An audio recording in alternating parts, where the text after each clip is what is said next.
নাহমাদুহু ওয়া নুসাল্লি আলা রাসূলিহিল কারীম আম্মা বাদ ফাউযু বিল্লাহি মিনাশ শাইতানির রাজিম বিসমিল্লাহির রহমানির রহিম। সম্মানিত দর্শক ও শ্রোতা, আসসালামু আলাইকুম ওয়া রাহমাতুল্লাহি ওয়া বারাকাতুহু। আজকে অত্যন্ত গুরুত্বপূর্ণ একটি নফল ইবাদত তথা সালাতুত তাহাজ্জুদ সম্পর্কে কথা বলতে চাই। প্রিয় দর্শক, তাহাজ্জুদের নামাজ এটি আমাদের কাছে অত্যন্ত পরিচিত একটি নামাজ। এরপরেও আমরা অনেকেই পড়তে চাই না।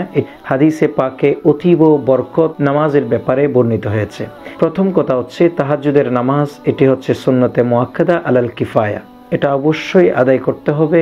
কোনো কারণ ছাড়া একটি এলাকায় যদি কোনো একজন মানুষও আদায় না করে, তাহলে নিশ্চিত সমস্ত এলাকাবাসী গুনাহগার হবে। এই মুহূর্তে আমাদের সকলের জন্য পরামর্শ থাকবে, আমরা তাহাজ্জুদের নামাজ আদায়ে অভ্যস্ত হব ইনশাআল্লাহ তাআলা। তাহাজ্জুদের নামাজ আদায় করতে হয় শেষ রাতে। মূলত তাহাজ্জুদ শব্দের অর্থই হচ্ছে ঘুম থেকে জাগ্রত হওয়া। অতএব এই নামাজ আমরা ঘুম থেকে জাগ্রত হয়ে আদায় করব। কুরআনুল কারীমের ভেতরে কোনো নফল নামাজের কথা এভাবে উল্লেখ নেই নাম সহকারে, যেভাবে উল্লেখ আছে তাহাজ্জুদের নামাজের বিষয়ে।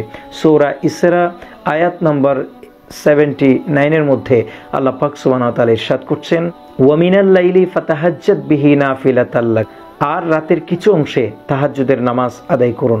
যদিও এই নির্দেশনা রাসূল করিম আলাইহিস সালাতু ওয়াস সালামের উপরে আল্লাহর বান্দাগণের কষ্ট হবে, তার জন্য আল্লাহ এবং রাসূল এটা সমস্ত উম্মতের জন্য ফরজ কিংবা আবশ্যক করে দেন নাই, ওয়াজিব করে দেন নাই, অথচ এটা রাসূল করিম আলাইহিস সালাতু ওয়াস সালামের উপরে ফরজই ছিল। প্রিয় দর্শক এবং শ্রোতা, তাহাজ্জুদের নামাজ এমন একটি নামাজ যেটি অন্যান্য নফল নামাজের চেয়ে অতীব বরকতমণ্ডিত। রাসূল করিম আলাইহিস সালাতু ওয়াস সালাম সরাসরি হাদিসে পাকে সে কথা ইরশাদ করছেন। হাদিসটি হযরত সাইয়েদনা আবী হুরায়রা রাদিয়াল্লাহু তাআলা রিওয়ায়াত করছেন যে আফদালুস সালাতি বাদাল মাকতুবা ফি জাওফিল লাইল। রাসূল করিম আলাইহিস সালাতু ওয়াস সালাম ইরশাদ করছেন, অবশ্যই ফরজ নামাজের পর যেই নামাজটি আল্লাহর কাছে অতীব উত্তম সেটি হচ্ছে যেটি শেষ রাতেই আদায় করা হয়। প্রিয় দর্শক, তাহলে আমরা বুঝতেই পারি তাহাজ্জুদের নামাজ এটি অত্যন্ত গুরুত্বপূর্ণ একটি নামাজ। এই মর্মে আরেকটি হাদিস সহিহ বুখারীতে পাওয়া যায়, আল্লাহ পাক সুবহানাহু ওয়া তাআলার বিশেষ রহমত শেষ রাতের দিকে যখন হয়, আল্লাহ পাক সুবহানাহু ওয়া তাআলার বিশেষ রহমত ইলাস সামাঈদ দুনিয়া, অর্থাৎ দুনিয়ার আসমানে চলে আসে তথা প্রথম আসমানে চলে আসে।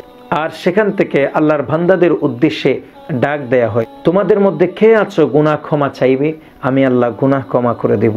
তোমাদের মধ্যে কে আছো আমি আল্লাহর কাছে রিজিক অনুসন্ধান করবে, আমি আল্লাহ তাদেরকে রিজিক দিয়ে দেব। তোমাদের মধ্যে কে আছো কষ্টে নিপতিত হয়েছ, আমি তোমাদের কষ্ট আমি আল্লাহ বিদূরিত করে দেব। এইভাবে আল্লাহ পাক সুবহানাহু ওয়া তাআলার পক্ষ থেকে বান্দাদের কাছে ডাক আসে। অতএব আমাদের উচিত সেই শেষ রাতটিকে, গভীর রাতটিকে আমরা যেন খুব বেশি গুরুত্ব দিই, আমরা যেন তাহাজ্জুদের নামাজ আদায় করি।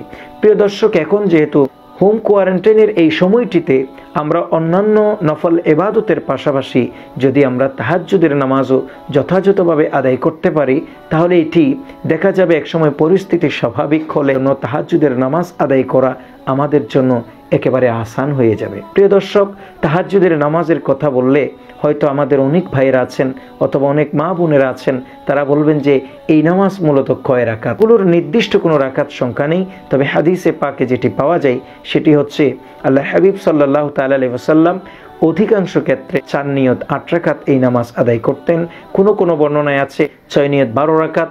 তবে সর্বোপরি কথা হচ্ছে যে যত রাকাত পারে তত রাকাত পড়লে কোনো অসুবিধা নেই। অনেকে বলবেন কোন সূরা দিয়ে পড়া যায়, এই প্রশ্নের জবাবে বলবো যে কোনো সূরা দিয়ে পড়া যায়। যদিও হাদিসে পাকে রাসূল করিম আলাইহিস সালাতু ওয়াস সালাম যে সমস্ত সূরা সমূহ দিয়ে এই নামাজ আদায় করেছেন, তাহাজ্জুদের সালাত আদায় করেছেন, সেই সূরাগুলো হয়তো আমরা অনেকের মুখস্থ নাও থাকতে পারে। তার জন্য আমাদের উচিত হবে যেটিতে আসান হয় এবং সওয়াবও বেশি পাওয়া যায় সেরকম সূরা হচ্ছে সূরা ফাতিহা একবার, সূরা ইখলাস 3 বার। প্রত্যেক রাকাতে যদি আমরা এভাবে পড়ি, সেটাও আল্লাহ পাক সুবহানাহু ওয়া তাআলা চাহে তো কবুল হবে ইনশাআল্লাহ। অতএব আমরা অভ্যস্ত হব তাহাজ্জুদের নামাজ আদায় করতে ইনশাআল্লাহ তাআলা। আল্লাহ পাক সুবহানাহু ওয়া তাআলা আমাদেরকে তৌফিক দান করুন, আমিন।